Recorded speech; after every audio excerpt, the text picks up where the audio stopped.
En las profundidades de un bosque densamente arbolado que rodeaba el reino de Estourie, un joven cabalgaba a toda velocidad, esquivando las ramas bajas y evitando las raíces expuestas. Su nombre era Adrián, y aunque vestía los ropajes de un simple campesino, en su porte y mirada ardía el fuego de la realeza.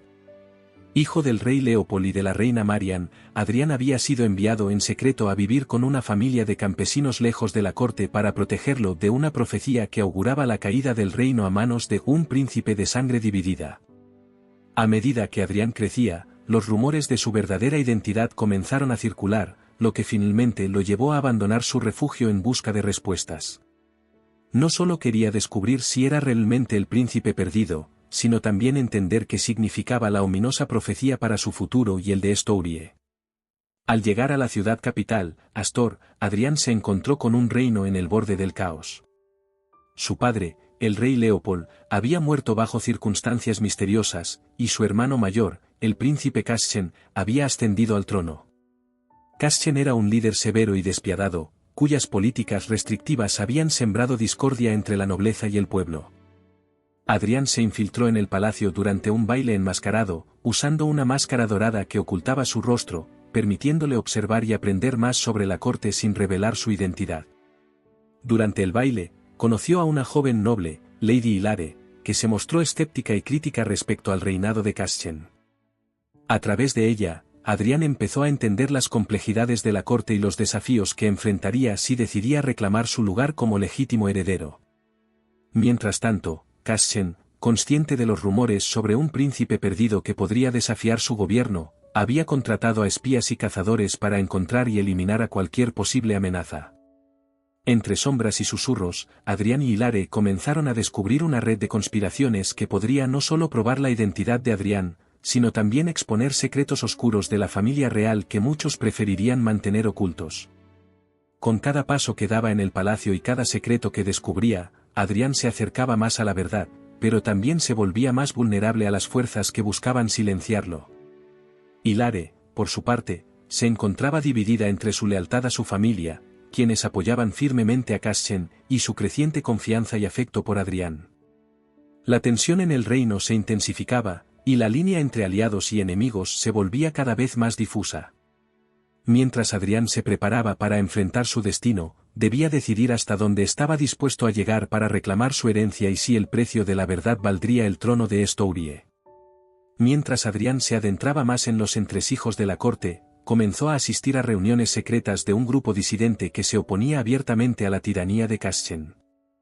Este grupo, liderado por un astuto noble llamado Sir Reynard, creía fervientemente que Adrián era el príncipe perdido y veía en él la última esperanza para salvar al reino del despotismo de Caschen. Sin embargo, Adrián, aún incierto sobre su propia identidad y derechos, escuchaba y aprendía, reservándose su compromiso hasta estar seguro de su posición.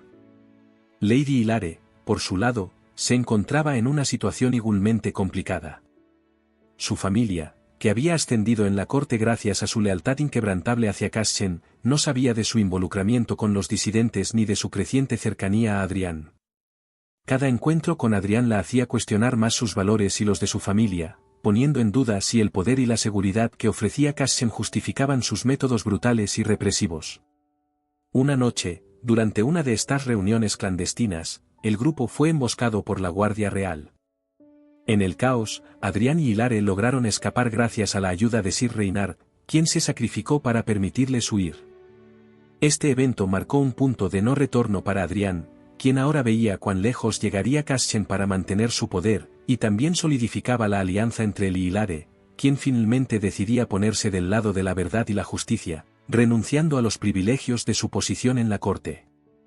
Decididos a desafiar a Caschen, Adrián y Hilare trabajaron juntos para reunir evidencias de las injusticias y crímenes cometidos bajo su reinado.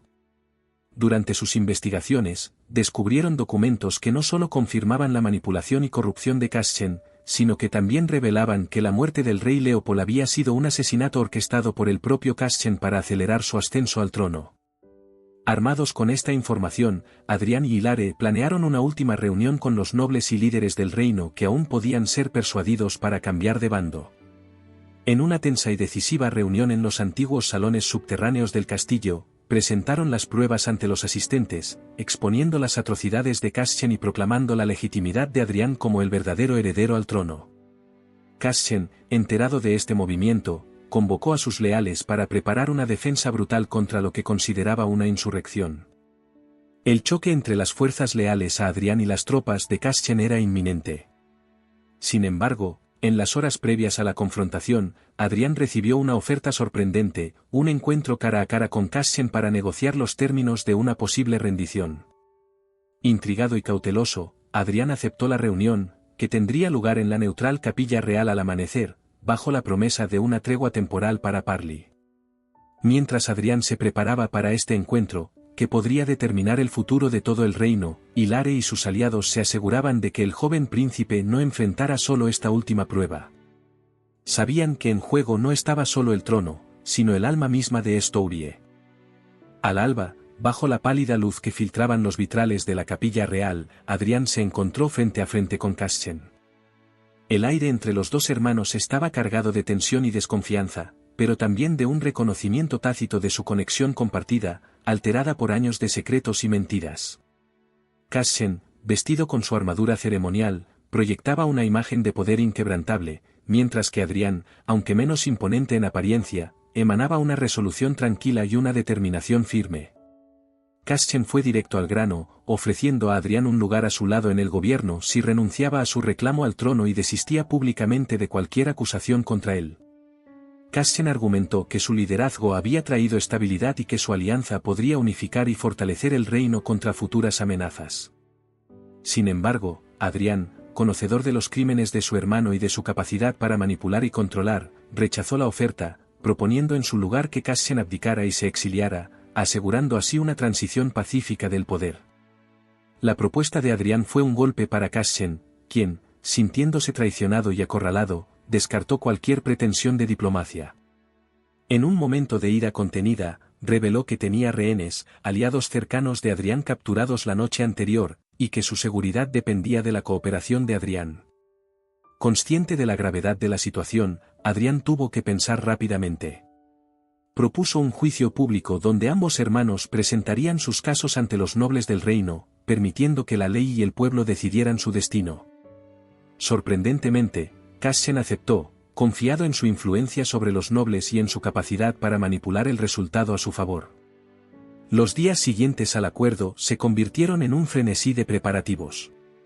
Adrián y Hilare, junto con sus aliados, trabajaron incansablemente para asegurar el apoyo de la nobleza y del pueblo, divulgando las pruebas de los crímenes de Caschen y su corrupción. Mientras tanto, Caschen utilizaba su red de espías y leales para desacreditar a Adrián y fortalecer su posición de poder. El juicio, celebrado en la gran plaza del castillo ante una multitud de ciudadanos y nobles, fue un espectáculo de oratoria y estrategia. Adrián presentó documentos, testimonios de testigos y pruebas contundentes de los crímenes de Caschen. Por su parte, Caschen atacó la legitimidad y las motivaciones de Adrián, pintándolo como un usurpador ambicioso y sin experiencia. Mientras los argumentos se intensificaban, un giro inesperado sorprendió a todos los presentes. Uno de los nobles más influyentes, previamente leal a Caschen, se levantó para hablar. Reveló que había sido testigo de la orden de Caschen de asesinar al rey Leopold, proporcionando la pieza final y más condenatoria del rompecabezas del poder corrupto de Caschen. Con la multitud murmurando y la balanza de la justicia inclinándose visiblemente, Caschen, viendo que su suerte estaba echada, intentó un último acto desesperado de autoridad. Pero antes de que pudiera dar órdenes a sus guardias, fue detenido por sus propios hombres, quienes, influenciados por la marea cambiante de lealtad, decidieron apoyar la causa de justicia de Adrián. Caschen fue arrestado y Adrián fue aclamado como el verdadero heredero y salvador del reino. En los días que siguieron, Adrián fue coronado rey en una ceremonia que no solo celebraba su ascenso, sino también el renacimiento de un reino regido por la justicia y la esperanza. Con Hilare a su lado, Adrián se comprometió a reconstruir Estourie, asegurando que la luz de la verdad y la equidad iluminara cada rincón de su tierra natal. Con la coronación de Adrián y la caída de Caschen, el reino de Estourie entró en una era de reconstrucción y renacimiento. El nuevo rey Adrián, comprometido con los principios de justicia y transparencia, inició reformas profundas que tocaban todas las esferas de la vida política y social. Bajo el liderazgo de Adrián, se estableció un consejo real más inclusivo, representando no solo a la nobleza sino también a las voces del pueblo común. Este consejo tenía la tarea de revisar las leyes y asegurar que fueran justas y equitativas para todos los ciudadanos, independientemente de su estatus social o riqueza.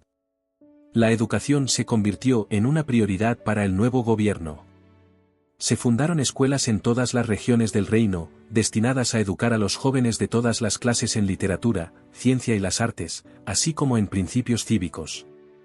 Adrián creía firmemente que un pueblo educado era crucial para el mantenimiento de una sociedad justa y democrática. Adrián también buscó fortalecer las relaciones con los reinos vecinos. Organizó varias cumbres de paz donde se discutieron tratados comerciales y alianzas defensivas. Estos esfuerzos no solo aseguraron las fronteras de Estourie sino que también promovieron una era de prosperidad y paz que beneficiaba a toda la región. En el plano personal, la relación entre Adrián y Hilare se fortalecía cada día más. Hilare, ahora reina, era admirada por su sabiduría y su pasión por las causas sociales. Juntos, formaban un equipo dinámico que guiaba a Estourie con un equilibrio de fuerza y compasión. Sin embargo, gobernar un reino no estaba exento de desafíos. Los vestigios del antiguo régimen de Cassien todavía persistían en algunas áreas, y Adrián tenía que enfrentarse a conspiraciones y revueltas de aquellos que se resistían al cambio. Cada desafío era una prueba a su liderazgo y a los ideales que promovía. A lo largo de los años, Adrián y Hilare trabajaron incansablemente no solo para superar estos desafíos sino también para dejar un legado duradero. Fundaron bibliotecas, hospitales y orfanatos, y promovieron las artes y las ciencias como nunca antes en la historia de Estourie. Cuando Adrián llegó a los últimos años de su reinado, pudo mirar hacia atrás y ver un reino transformado. Las generaciones jóvenes de Estourie crecían en un mundo que sus antepasados no podrían haber imaginado, un mundo de oportunidades, justicia y paz. El legado de Adrián y Hilare se celebraba cada año durante el Festival de la Luz, un evento que conmemoraba la caída de Cassien y la ascensión de un reino guiado por la luz de la verdad y la justicia.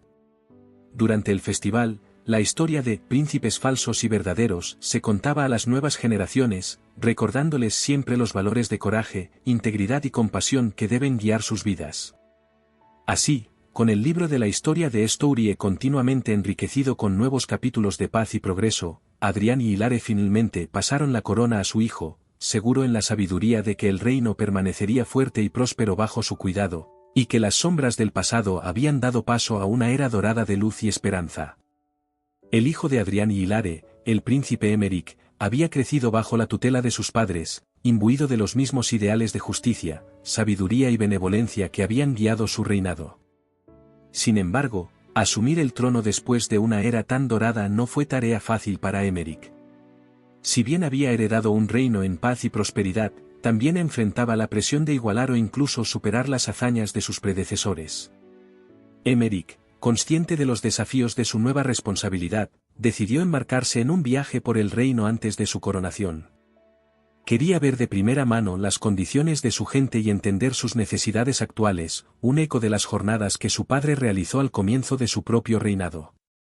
Durante su viaje, Emeric descubrió una serie de oportunidades para mejorar aún más la vida en Estourie. Inspirado por las innovaciones tecnológicas de reinos vecinos, inició proyectos para integrar nuevas tecnologías en la agricultura y la medicina de Estourie, mejorando así la eficiencia y accesibilidad de estos servicios esenciales. También se encontró con diversas culturas y comunidades dentro de sus propias fronteras, algunas de las cuales habían sido marginalizadas en el pasado. Emeric se dedicó a fortalecer la inclusión y el diálogo intercultural, promoviendo políticas que aseguraran que todas las voces en Estourie fueran escuchadas y valoradas. A medida que Emeric consolidaba su liderazgo interno, también se enfrentaba a desafíos en el ámbito internacional. Cambios climáticos y tensiones geopolíticas comenzaron a afectar la región, y Emeric encontró necesario colaborar más estrechamente con otros líderes mundiales para abordar estos problemas globales de manera efectiva. Organizó y hospedó una cumbre internacional en Estourie, donde líderes de varios reinos discutieron estrategias para manejar los efectos del cambio climático y fortalecer la paz y la estabilidad regional. Esta cumbre no solo elevó la posición de Estourie en el escenario mundial, sino que también marcó a Emeric como un líder visionario y colaborativo. Con los años, Emeric, al igual que sus padres antes que él, comenzó a contemplar su propio legado. Se aseguró de que sus hijos y los hijos de su pueblo tuvieran la mentoría y la educación necesarias para enfrentar y liderar los cambios del futuro. Estableció programas de liderazgo juvenil y extendió las iniciativas educativas a cada rincón del reino, asegurando que la prosperidad de Estourie continuara a través de las generaciones. Al final de su reinado, Emeric pudo mirar atrás con orgullo. Estourie no solo había mantenido la paz y la prosperidad heredadas, sino que había expandido sus horizontes, se había convertido en un líder en innovación y diplomacia, y había cultivado una nueva generación preparada para tomar la antorcha. Durante la celebración del Festival de la Luz, ahora también conmemorando el legado de Emeric junto al de Adrián y Hilare, las historias de los príncipes falsos y verdaderos se contaban con renovada reverencia y alegría. Las luces del festival brillaban como símbolos de la promesa eterna de Estourie, avanzar siempre hacia la luz de la verdad, la justicia y la esperanza, sin importar los desafíos que pudieran aparecer en el camino. Así, el legado de los príncipes de Estourie continuaba, una narrativa perpetua de liderazgo iluminado, guiando al reino hacia un futuro aún más brillante.